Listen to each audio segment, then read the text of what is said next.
오늘도 말씀과 기도로 이 자리에 오신 분들을 환영합니다. 8월 23일 미가 2장 1절로부터 13절 압제자들에 대한 심판. 제2장. 그들이 침상에서 죄를 꾀하며 악을 꾸미고 날이 밝으면 그 손에 힘이 있으므로 그것을 행하는 자는 화 있을진저. 밭들을 탐하여 빼앗고 집들을 탐하여 차지하니 그들이 남자와 그의 집과 사람과 그의 산업을 강탈하도다. 그러므로 여호와의 말씀에 내가 이 족속에게 재앙을 계획하나니 너희의 목이 이에서 벗어나지 못할 것이요 또한 교만하게 다니지 못할 것이라. 이는 재앙의 때임이라. 그때 너희를 조롱하는 시를 지으며 슬픈 노래를 불러 이르기를 우리가 온전히 망하게 되었도다. 그가 내 백성의 산업을 옮겨 내게서 떠나게 하시며 우리 밭을 나누어 패역자에게 주시는도다 하리니. 그러므로 여호와의 회중에서 분깃의 줄을 댈 자가 너희 중에 하나도 없으리라. 그들이 말하기를 너희는 예언하지 말라. 이것은 예언할 것이 아니거늘 욕하는 말을 그치지 아니한다 하는도다. 너희 야곱의 족속아, 어찌 이러기를 여호와의 영이 성급하시다 하겠느냐? 그의 행위가 이러하시다 하겠느냐? 나의 말이 정직하게 행하는 자에게 유익하지 아니하냐? 근래에 내 백성이 원수같이 일어나서 전쟁을 피하여 평안히 지나가는 자들의 의복에서 겉옷을 벗기며 내 백성의 부녀들을 그들의 즐거운 집에서 쫓아내고 그들의 어린 자녀에게서 나의 영광을 영원히 빼앗는도다. 이것은 너희가 쉴 곳이 아니니 일어나 떠날지어다. 이는 그것이 이미 더러워졌음이니라. 그런즉 반드시 멸하리니 그 멸망이 크리라. 사람이 만일 허망하게 행하며 거짓말로 이르기를 내가 포도주와 독주에 대하여 네게 예언하리라 할 것 같으면 그 사람이 이 백성의 선지자가 되리로다. 야곱아, 내가 반드시 너희 무리를 다 모으며 내가 반드시 이스라엘의 남은 자를 모으고 그들을 한 초소에 두기를 보스라의 양떼같이 하며 초장의 양떼같이 하리니 사람들이 크게 떠들 것이며 길을 여는 자가 그들 앞에 올라가고 그들은 길을 열어 성문에 이르러서는 그리로 나갈 것이며 그들의 왕이 앞서가며 여호와께서는 손들어 가시리라. 본문 해석입니다. 이스라엘 백성의 죄악이 고발되고 있습니다. 먼저 그들의 죄의 첫 번째 목록은 강탈의 죄라고 소개되고 있죠. 백성들은 침상에서 밤새 죄를 꾀하고 악을 꾸미다가 날이 밝으면 나가서 그 생각했던 것을 실행하는 일을 합니다. 남의 밭을 빼앗거나 사람과 산업을 강탈하여 고발당하기도 하지요.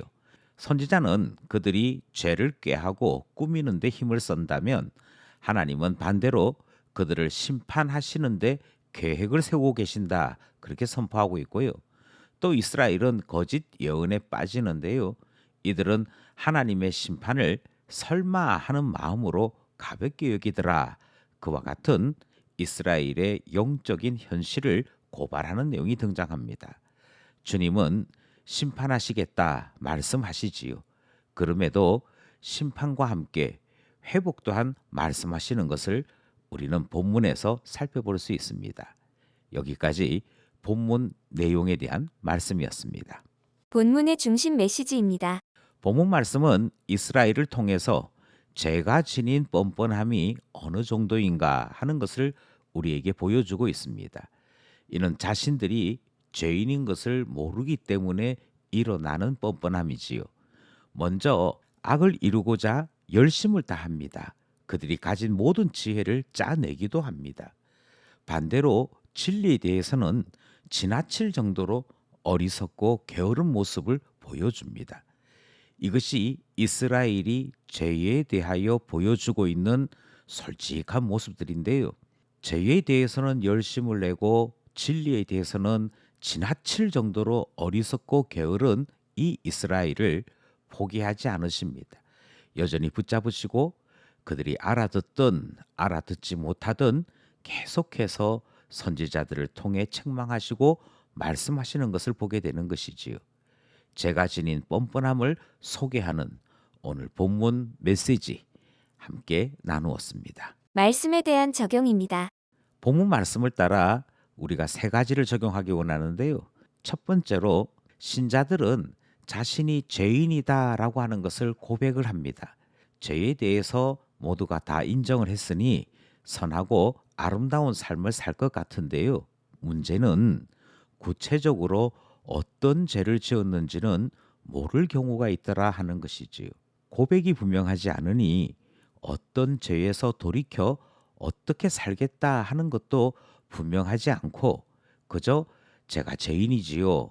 제가 많은 죄를 지었지요. 라는 식의 이야기들로 자기 자신을 소개하게 되더라 하는 것입니다. 오늘 본문이 우리에게 소개하고 있는 것처럼 죄의 민낯, 죄가 어떻게 우리에게 나타나고 있는지를 구체적으로 고백하는 것, 그것이 하나님 말씀을 아는 자들의 회개한 삶이요 변화된 삶 아니겠습니까?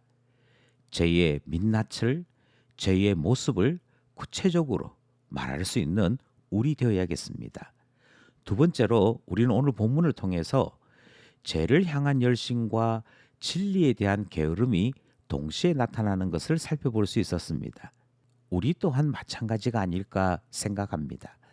한 주 동안 우리는 성경을 읽고 기도하는 일을 하고자 매일 정해져 있는 적은 분량의 성경 말씀을 묵상하고 기도하는 일 합니다. 하나님 말씀을 창세기로부터 요한계시록까지 공부하고자 매주 정해져 있는 적은 분량인 킹덤 스토리를 공부하는 중에 있습니다. 하루에 10분 내지 15분 투자하면 다 할 수 있는 이것조차도 우리는 힘들다, 어렵다, 하기 싫다 말하는 것을 볼 때가 있다 하는 것이지요. 죄에 대한 열심과 진리에 대한 게으름이 없는지 다시 한번 생각해야 할 것이고요. 진리에 열심을 품는 자, 죄를 미워하는 자 되어야 하는 것이지요. 마지막으로 어리석고 게으르며 항상 죄의 모양을 찾는 나를 주님은 포기하지 아니하시고 나에게로 오시고 나를 변화시키기 원하시며 지금도 말씀으로 이끄시는 놀라운 주님의 은혜를 우리는 고백하게 되는 것입니다. 이것이 주께서 나를 사랑하시는 것인 줄 안다면 주님이 부르실 때 감사와 소망으로 주 앞에 나가는 우리 되어야 할 것입니다. 오늘도 말씀과 기도로 우리 하나님 앞에 더 가까이 나가며 죄에서는 멀어지는 경건한 주의 자녀 되기를 간절히 소원합니다.